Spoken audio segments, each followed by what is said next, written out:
C'est le PSG maintenant qui est naturellement le favori et que vous êtes peut-être un peu plus Ah, craint. on est favori. Ouais, ouais. Maintenant, on est favori. Oh, bien sûr. Je Non, suis très mais s'il y a content. plus Finalement, finalement. Ce soir, le Parc des Princes accueille peut-être le match le plus attendu de cette Ligue des Champions. PSG contre Bayern Munich. Deux mastodontes, la finale avant la lettre. Et on va décortiquer tout ça. Le contexte, les duels, les compos, et ce que ce match peut changer pour la course au Ballon d'Or. Restez là, ça va être intense. Le PSG, champion d'Europe en titre, a écarté Chelsea et Liverpool avec autorité. Le Bayern, déjà sacré champion d'Allemagne, deuxième en phase de ligue, a roulé sur l'Atalanta puis éliminé le Real Madrid dans un quart épique. Le vainqueur de ce choc sera le grand favori pour la finale du 30 mai à Budapest. Sans vouloir manquer de respect à Arsenal et à l'Atlético Madrid, de l'autre côté du tableau, le vainqueur de PSG Bayern sera le favori naturel pour soulever la coupe aux grandes oreilles le 30 mai à Budapest. Deux machines collectives, deux cadors du football européen. Il n'y a pas de favori ici. Il y a juste la promesse d'un double choc de folie. 16 confrontations entre les deux clubs depuis 1994.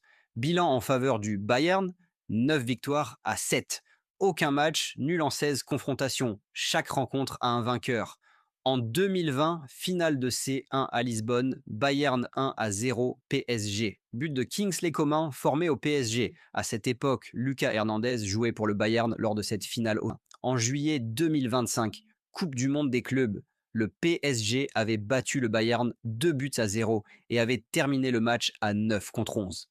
Et cette saison, le PSG avait subi une défaite sur le score de 2-1 et ce match-là, Hakimi avait été blessé suite à un tacle assassin de Luis Diaz. Mais ce soir, c'est une nouvelle page. Ce soir, il y a un duel dans le duel. Olysée contre Dembélé. Deux joueurs français, deux candidats au Ballon d'Or, deux styles radicalement différents. Dembélé, le Ballon d'Or en titre, contre Olysée, la révélation de cette saison avec 19 buts et 29 passes décisives. Mais attention, on est en année de Coupe du Monde. Et en année de Coupe du Monde, tout peut basculer jusqu'à la dernière minute de la dernière finale. Ce soir, Vincent Kompany ne sera pas sur le banc. Suspendu après son troisième carton jaune reçu lors du quart retour contre le Real Madrid, le technicien belge suivra le match depuis les tribunes. Un désavantage symbolique, mais réel. Face à lui, ou plutôt face à son staff, Luis Enrique, l'architecte du renouveau parisien. Deux philosophies. Un seul vainqueur. Devant Safonov, définitivement devenu le numéro 1 dans la cage parisienne, la défense s'annonce sans surprise. Hakimi et Nuno Mendes devront donner des ailes à Paris sans toutefois trop se découvrir, tandis que Pacho et Marquinhos auront pour mission de tenir Harry Kane. Au milieu de terrain, Warren Zaïre-Emery a la faveur des pronostics pour débuter aux côtés de Vitinha et Joao Neves. C'est en attaque qu'il existe le plus d'incertitudes pour accompagner Ousmane Dembélé. On peut imaginer Gvara débuter, tant sa capacité à peser sur les grands matchs est mesurable.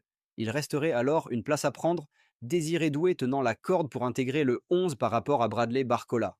Mais on sait aussi que Enrique est capable de réserver quelques surprises.